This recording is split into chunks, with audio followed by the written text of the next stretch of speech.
शरीर तो हमेशा से अस्वस्थ है। शरीर कभी स्वस्थ हो ही नहीं सकता। इसलिए तो ज्ञानियों ने शरीर को व्याधि कहा है। व्याधि इसीलिए कहा है, शरीर तो जन्मा है और जो जन्मा है वो मरेगा भी।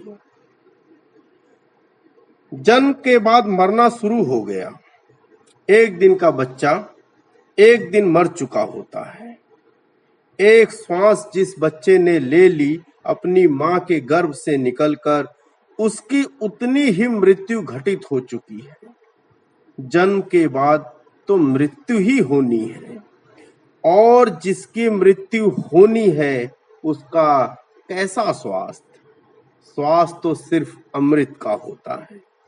स्वास्थ्य तो वह है जो अमृत को जान ले। शरीर तो मरघट है, मरना ही है इसे। राजा को भी मरना है और रंक को भी मरना है। इसलिए चिंता न करो कि शरीर स्वस्थ है या अस्वस्थ। इससे तुम्हारे ध्यान का कोई संबंध नहीं है। शरीर के स्वस्थ होने से ध्यान का कोई संबंध होता ही नहीं है। शरीर स्वस्थ कभी होता ही नहीं है। स्वस्थ से स्वस्थ शरीर भी बस स्वस्थ दिखाई पड़ता है। क्षण भर में कब टूट जाए, कब बिखर जाए, कुछ पता नहीं। शरीर का स्वास्थ्य तो ऐसा ही है जैसे पानी का बुलबुला। जरा सा झोंका आया नहीं कि सब बिखर जाएगी।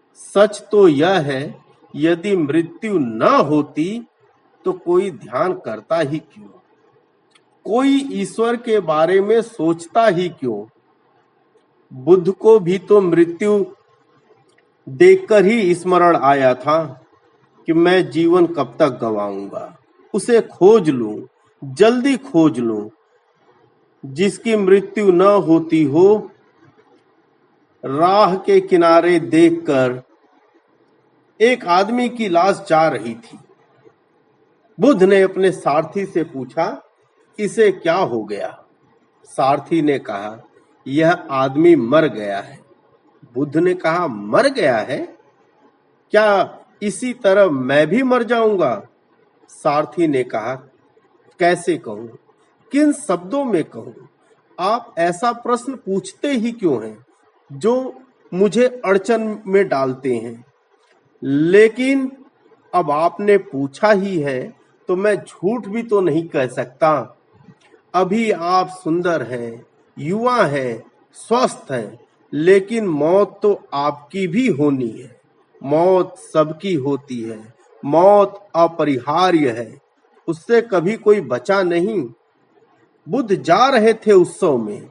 उन्होंने सारथी से कहा, बस रथ वापस लौटा लो, अब उत्सव में जाने का समय नहीं है।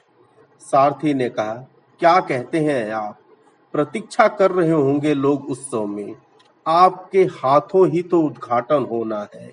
बुद्ध ने कहा, बस हो चुका उद्घाटन, अब मुझे किसी महोत्सव में कोई रस नहीं। मेरे सामने तो यह एक प्रश्न खड़ा हो गया कि अगर मौत होनी है तो मौत से पहले उस मौत को जान लेना जरूरी है, और उस अमृत को भी जान लेना जरूरी है। अब जब तक अमृत को न जाना जा सके, मुझे चैन नहीं। उसी रात बुद्ध ने घर छोड़ दिया। उसी रात यात्रा पर निकल गए।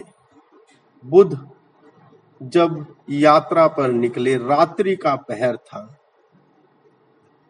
पत्नी यशोधरा, पुत्र राहुल दोनों सो रहे थे, और दोनों को सोता छोड़ बुद्ध निकल गए। देह अस्वस्थ है, इसे दुर्भाग्य न समझो, इसे सौभाग्य में बदल लो। फिर देह का अस्वस्थ होना बाधा नहीं बनेगा। देह स्वस्थ हो या न हो, इससे क्या ही फर्क पड़ता है। श्वास तो चल रही है ना, बस इतना ही काफी है, और इतना ही होना चाहिए।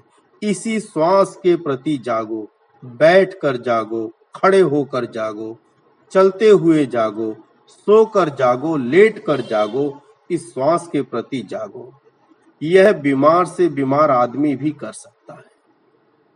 कहते हैं ना, मरने के दिन निकट देख, जीने का होश आया, सम्मा जब बुझ चुकी तो परवाने को होश आया।